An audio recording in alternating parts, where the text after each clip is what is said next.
Bengaluru Christian ಮಹಾಧರ್ಮ ಕ್ಷೇತ್ರದ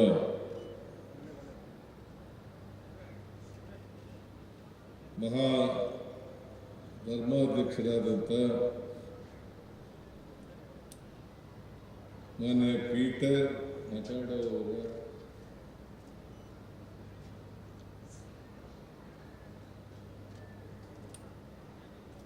ಸಚಿವರಾದಂಥ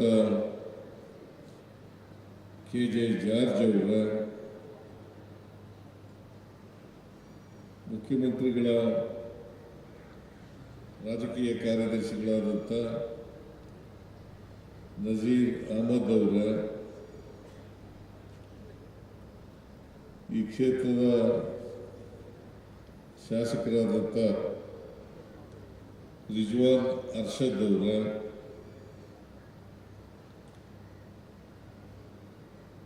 father ಸೆಬಾಸ್ಟಿಯಸ್ ಮುಖ್ಯಸ್ಥರು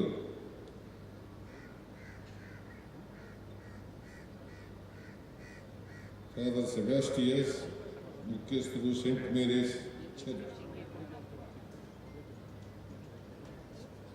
ಎಲ್ಲ ಬಿಷಪ್ಗಳ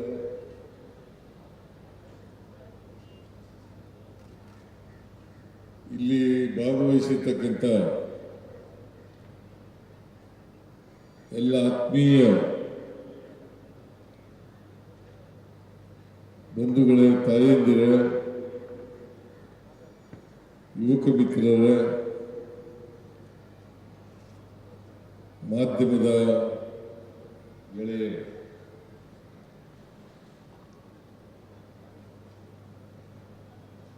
ಇವತ್ತು ನಾನು ಅತ್ಯಂತ ಸಂತೋಷದಿಂದ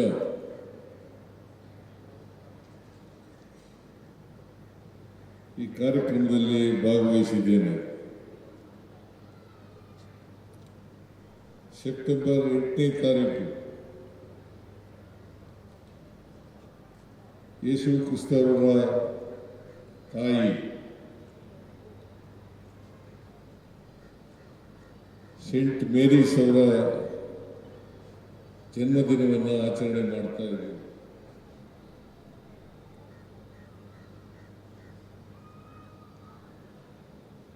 ಈ ಸಂದರ್ಭದಲ್ಲಿ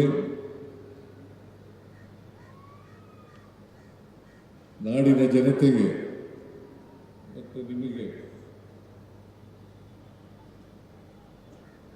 ಸೇಂಟ್ ಮೇರೀಸ್ ಅವರ ಜನ್ಮದಿನೋತ್ಸವದ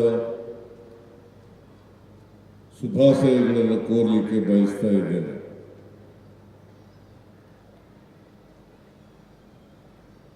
ನಾನು ಮುಖ್ಯಮಂತ್ರಿಯಾಗಿ ಪ್ರತಿ ವರ್ಷ ತಪ್ಪದಿನ ಈ ಕಾರ್ಯಕ್ರಮದಲ್ಲಿ ಭಾಗವಹಿಸ್ತಾ ಇದ್ದೇನೆ.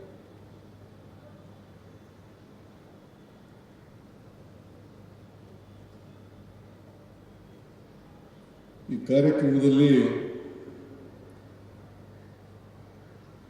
ಬಹಳ ಜನ ಅರ್ಕೆಯನ್ನು ಒಪ್ಪಿದ್ದಾರೆ.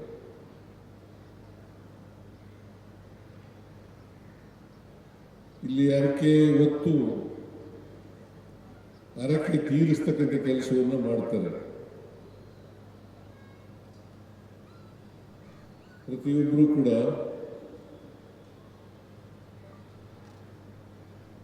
ದೈಹಿಕವಾಗಿ, ಮಾನಸಿಕವಾಗಿ ಆರೋಗ್ಯ ಕೊಡಲಿ ಅಂತೇಳಿ ತಾಯಿ ಸೇಂಟ್ ಮೇರಿ ಅವರನ್ನ ಪ್ರಾರ್ಥನೆ ಮಾಡ್ತಾರೆ. ಅದಕ್ಕೋಸ್ಕರನೇ ಸೇಂಟ್ ಮೇರಿ ಅವರಿಗೆ ಆರೋಗ್ಯ ಮಾತೆ ಅಂತ ಕೂಡ ಕರೀತೀವಿ.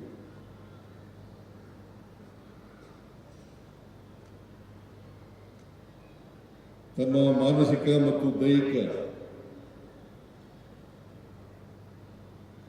ಆರೋಗ್ಯ ಬದುಕಲಿ ಅಂತೇಳಿ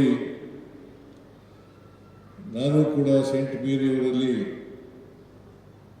ಪ್ರಾರ್ಥನೆಯನ್ನು ಮಾಡಲಿಕ್ಕೆ ಬಯಸ್ತಾ ಇದ್ದೇನೆ.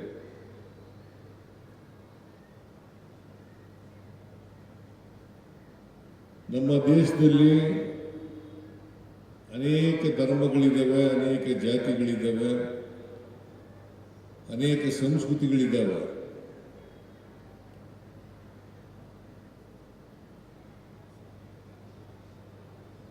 ನಾವು ವಿವಿಧತೆಯಲ್ಲಿ ಏಕತೆಯನ್ನು ಸಾಧನೆ ಮಾಡಬೇಕು.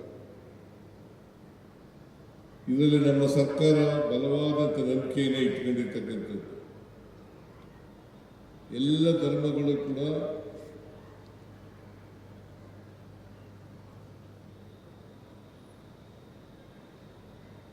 ಒಂದೇ ಗೌರವದಿಂದ,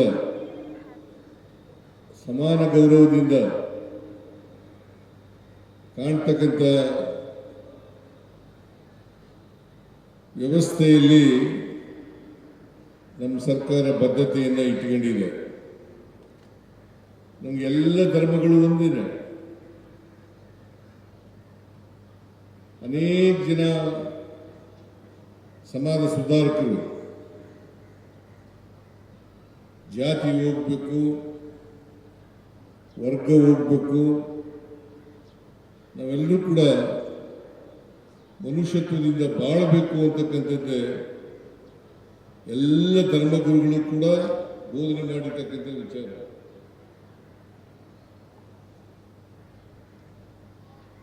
ಇಷ್ಟೊಂದು ಧರ್ಮ ಜಾತಿಗಳಿರ್ತಕ್ಕಂಥ ದೇಶದಲ್ಲಿ ನಮಗೆ ಸಹಿಷ್ಣುತೆ ಬರಬೇಕು. ಬೇರೆ ಜಾತಿಯವರನ್ನ ಗೌರವದಿಂದ ಕಾಣ್ತಕ್ಕಂಥ, ಬೇರೆ ಧರ್ಮಗಳನ್ನು ಗೌರವದಿಂದ ಕಾಣ್ತಕ್ಕಂಥ ಸಹಿಷ್ಣುತೆ ಬರಬೇಕು ಅಂತಕ್ಕಂಥದ್ದೇ ನಾವೆಲ್ಲರೂ ಕೂಡ ಅರ್ಥ ಮಾಡ್ಕೋಬೇಕಾಗಿರ್ತಕ್ಕಂಥದ್ದು. ನಮ್ಮ ಸಂವಿಧಾನವೂ ಕೂಡ ಅದನ್ನೇ ಬಹಳ ಸ್ಪಷ್ಟವಾಗಿ ಹೇಳ್ತದೆ. ಸಹಿಷ್ಣುತೆ ಅದು ಇದ್ದಾಗ ಮಾತ್ರ ಮನುಷ್ಯತ್ವ ಬೆಳೀಲಿಕ್ಕೆ ಸಾಧ್ಯ ಆಗ್ತದೆ. ಸಹಿಷ್ಣುತೆ ಬರದೇ ಹೋದರೆ ಮನುಷ್ಯತ್ವ ಬೆಳೀಲಿಕ್ಕೆ ಸಾಧ್ಯ ಇಲ್ಲ. ಅದಕ್ಕೋಸ್ಕರನೇ ಪ್ರೀತಿ, ವಿಶ್ವಾಸ ಪ್ರತಿಯೊಬ್ಬರಿಗೂ ಕೂಡ ಬರಬೇಕು. ಯಾವಾಗಲೂ ಕೂಡ ನಮ್ಮಲ್ಲಿ ದ್ವೇಷ ಇರಬಾರದು. ಯಾವ ಜಾತಿಯವರಾಗಿರಲಿ, ಯಾವ ಧರ್ಮದವರಾಗಿರಲಿ, ಅವರೆಲ್ಲ ಮನುಷ್ಯರೇ. ಅದಕ್ಕೋಸ್ಕರ ಹೇಗೆ ನಮ್ಮ ಧರ್ಮದವರನ್ನ, ನಮ್ಮ ಜಾತಿಯವರನ್ನ ನಾವು ಪ್ರೀತಿಯಿಂದ ಕಾಣ್ತೇವೆ, ಅದೇ ರೀತಿ ಬೇರೆ ಧರ್ಮದವರನ್ನ, ಬೇರೆ ಜಾತಿಯವರನ್ನ ಪ್ರೀತಿ ವಿಶ್ವಾಸದಿಂದ ಕಾಣ್ತಕ್ಕಂಥ ಮನೋಭಾವವನ್ನು ಬೆಳೆಸ್ಕೊಳ್ತಕ್ಕಂಥದ್ದೇ ನಾವು ಸಹಿಷ್ಣುತೆಯನ್ನು ಬೆಳೆಸ್ಕೊಳ್ತಕ್ಕಂಥ ಪ್ರವೃತ್ತಿ ಇರ್ತಕ್ಕಂಥ ಮಾತುಗಳನ್ನು ಈ ಸಂದರ್ಭದಲ್ಲಿ ಹೇಳಲಿಕ್ಕೆ ಬಯಸ್ತಾ ಇದ್ದೇನೆ. ಯೇಸು ಕ್ರಿಸ್ತರು ಶಾಂತಿ ಮತ್ತು ಕರುಣೆಯನ್ನು ಬೋಧಿಸಿದರು. ನಾವು ಅದಕ್ಕೋಸ್ಕರವಾಗಿ ಸಮಾಜದಲ್ಲಿ ಶಾಂತಿ ಕದಡ್ತಕ್ಕಂಥ ಕೆಲಸವನ್ನು ಯಾರೂ ಮಾಡಬಾರದು. ಪ್ರತಿಯೊಬ್ಬರು ಕರುಣೆಯಿಂದ ಇರಬೇಕು. ಅದಕ್ಕೆ ಬಸವಣ್ಣವರು ಬಹಳ ಸ್ಪಷ್ಟವಾಗಿ ಹೇಳಿದ್ದಾರೆ, ದಯೆ ಇಲ್ಲದ ಧರ್ಮವ್ಯಾವುದಯ್ಯ, ದಯೆಯೇ ಧರ್ಮದ ಮೂಲವಯ್ಯ ಅಂತೇಳಿ ಬಸವಣ್ಣವರು ಬಹಳ ಸ್ಪಷ್ಟವಾಗಿ 12ನೇ ಶತಮಾನದಲ್ಲೇ ಹೇಳಿದರು. 12ನೇ ಶತಮಾನದಲ್ಲಿ ದಯೆ ಇಲ್ಲದ ಧರ್ಮವ್ಯಾವುದಯ್ಯ, ದಯೆಯೇ ಧರ್ಮದ ಮೂಲವಯ್ಯ. ಅದನ್ನೇ ಯೇಸು ಕ್ರಿಸ್ತ ಅವರು ಕೂಡ ಹೇಳ್ತಾರೆ, ಬುದ್ಧನೂ ಕೂಡ ಹೇಳ್ತಾರೆ, ನಮ್ಮ ಸಂವಿಧಾನವೂ ಕೂಡ ಹೇಳ್ತದೆ, ಬಾಬಾ ಸಾಹೇಬ್ ಅಂಬೇಡ್ಕರ್ ಅವರು ಕೂಡ ಹೇಳ್ತಾರೆ, ಗಾಂಧೀಜಿಯವರು ಕೂಡ ಹೇಳ್ತಾರೆ. ಇದನ್ನು ನಾವು ಅರ್ಥ ಮಾಡ್ಕೋಬೇಕಾಗಿರ್ತಕ್ಕಂಥದ್ದು. ಪ್ರತಿಯೊಬ್ಬರು ಕೂಡ ನಾವೆಲ್ಲ ಮನುಷ್ಯರು ಅಂತಕ್ಕಂಥ ಭಾವನೆಯಿಂದ ಬಾಳ್ತಕ್ಕಂಥದ್ದೇ ಅತ್ಯಂತ ಅಗತ್ಯ, ಅನಿವಾರ್ಯ ಅಂತಕ್ಕಂಥದ್ದನ್ನು ಇವತ್ತು ನಾವೆಲ್ಲ ತಿಳ್ಕೋಬೇಕಾಗ್ತದೆ. ನಾವೆಲ್ಲರೂ ಕೂಡ ಈ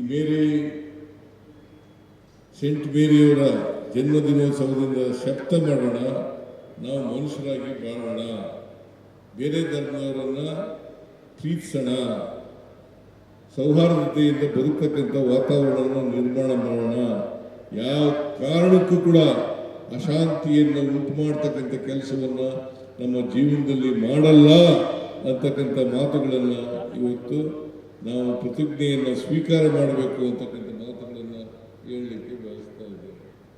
ಸೊ ಅದನ್ನು ಮಾಡಿದ್ರೆ ಬಹುಶಃ ಸಮಾಜದಲ್ಲಿ ಶಾಂತಿ ನೆಮ್ಮದಿ ತರಲಿಕ್ಕೆ ಸಾಧ್ಯ ಆಗ್ತದೆ ಅಂತಕ್ಕಂಥದ್ದು. ಎಲ್ಲ ಧರ್ಮದವರು ಕೂಡ ಒಟ್ಟಾಗಿ ಅಣ್ಣ ತಮ್ಮಂದಿರಂತೆ ಬದುಕ್ತಕ್ಕಂಥ ವಾತಾವರಣ ನಿರ್ಮಾಣ ಮಾಡಲಿಕ್ಕೆ ಸಾಧ್ಯ ಆಗ್ತದೆ ಅಂತಕ್ಕಂಥ ಮಾತುಗಳನ್ನು ಹೇಳಲಿಕ್ಕೆ ಬಯಸ್ತಾ ಇದ್ದೇನೆ. ನಾನು ಈ ಸಂದರ್ಭದಲ್ಲಿ ಪೀಟರ್ ಮಚೌಡ ಅವರು ಹೇಳಿರ್ತಕ್ಕಂಥ ಕೆಲವು ವಿಚಾರಗಳಿದ್ದಾವಲ್ಲ, ಆಂಟಿ ಕನ್ವರ್ಷನ್ ಬಿಲ್ ಅದ್ರ ಬಗ್ಗೆ ಲೀಗಲ್ ಒಪಿನಿಯನನ್ನು ತಗೊಂಡು ಕೂಡಲೇ ಅದಕ್ಕೆ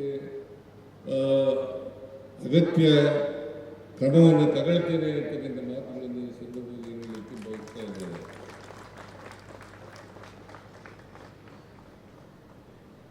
ಆಮೇಲೆ 6/1/2025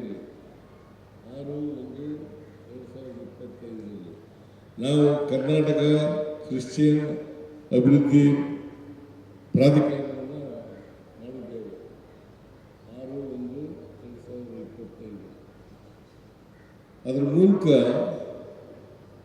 ಆರ್ಥಿಕವಾಗಿ ಹಿಂದುಳಿದಿರ್ತಕ್ಕಂಥ ಬಡವರು ಯಾರಿದ್ದಾರೆ, ಸಾಮಾಜಿಕವಾಗಿ ಹಿಂದುಳಿದಿರ್ತಕ್ಕಂಥ ಬಡವರು ಯಾರಿದ್ದಾರೆ, ಆ ಬಡವರನ್ನು ಮೇಲಕ್ಕೆತ್ತಕ್ಕಂಥ ಆರ್ಥಿಕವಾಗಿ ಸಾಮಾಜಿಕವಾಗಿ ಮೇಲಕ್ಕೆತ್ತಿ ಅವರನ್ನು ಕೂಡ ಮುಖ್ಯವಾಹಿನಿಗೆ ತರ್ತಕ್ಕಂಥ ಪ್ರಯತ್ನವನ್ನು ಮಾಡ್ತಾ ಇದ್ದೀವಿ. ನಾವು ಅನೇಕ ಗ್ಯಾರಂಟಿ ಯೋಜನೆಗಳನ್ನು ಮಾಡಿದ್ದೀವಿ. ಅದಕ್ಕೆ ಧರ್ಮ ಇಲ್ಲ, ಜಾತಿ ಇಲ್ಲ, ಪಕ್ಷ ಇಲ್ಲ.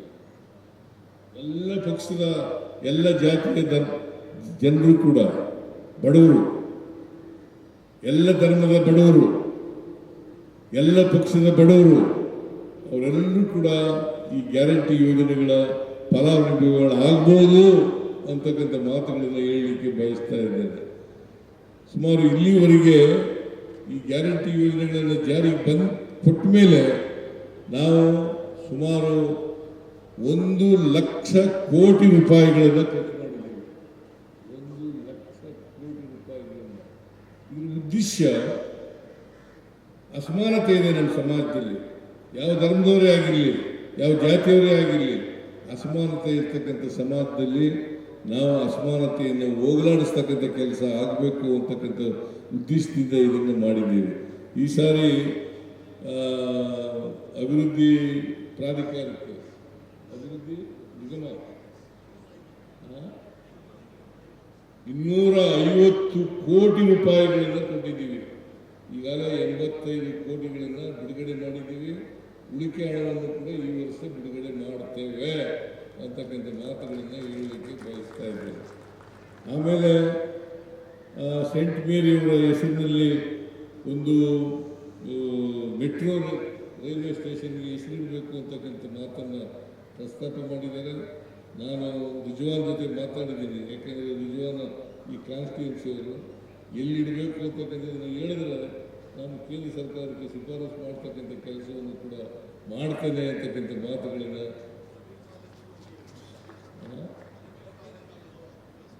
ಅರಬಿಕ್ ಕಾಲೇಜ್ ಅದನ್ನು ಮಾಡೋಣ. ನಾನೇ ಮಾಡೋಂಗಿಲ್ಲ. ಕೇಂದ್ರ ಸರ್ಕಾರಕ್ಕೆ ಶಿಫಾರಸು ಮಾಡೋದು, ಕೇಂದ್ರ ಸರ್ಕಾರದಿಂದ ಶಿಫಾರಸಾಗಿ ಬಂದ ಮೇಲೆ ಒಪ್ಪಿಗೆಯಾಗಿ ಬಂದ ಮೇಲೆ ನಮ್ಮ ರಾಜ್ಯ ಸರ್ಕಾರ ಅದನ್ನು ಘೋಷಣೆ ಮಾಡ್ತಕ್ಕಂಥ ಕೆಲಸವನ್ನು ಮಾಡ್ತದೆ ಅಂತಕ್ಕಂಥ ಮಾತುಗಳನ್ನು ಈ ಸಂದರ್ಭದಲ್ಲಿ ಹೇಳಲಿಕ್ಕೆ ಬಯಸ್ತಾ ಇದ್ದೇನೆ. ತಾಯಿ ಮೇರಿ ನಮ್ಮೆಲ್ಲರಿಗೂ ಆಯುಸ್ಸು ಆರೋಗ್ಯವನ್ನು ಕೊಡಲಿ, ನಿಮ್ಮೆಲ್ಲರಿಗೂ ಕೊಡಲಿ ಅಂತೇಳಿ ಪ್ರಾರ್ಥನೆಯನ್ನು ಮಾಡಿ ನನ್ನ ಮಾತುಗಳನ್ನು ಮುಗಿಸ್ತೇನೆ. ಜೈ ಹಿಂದ್, ಜೈ ಕರ್ನಾಟಕ. ಹೆಚ್ಚಿನ ವಿಡಿಯೋಗಳಿಗೆ ಪ್ರತಿಧ್ವನಿ ಯೂಟ್ಯೂಬ್ ಚಾನೆಲ್ ಸಬ್ಸ್ಕ್ರೈಬ್ ಮಾಡಿ, ಬೆಲ್ ಐಕಾನ್ ಕ್ಲಿಕ್ ಮಾಡಿ.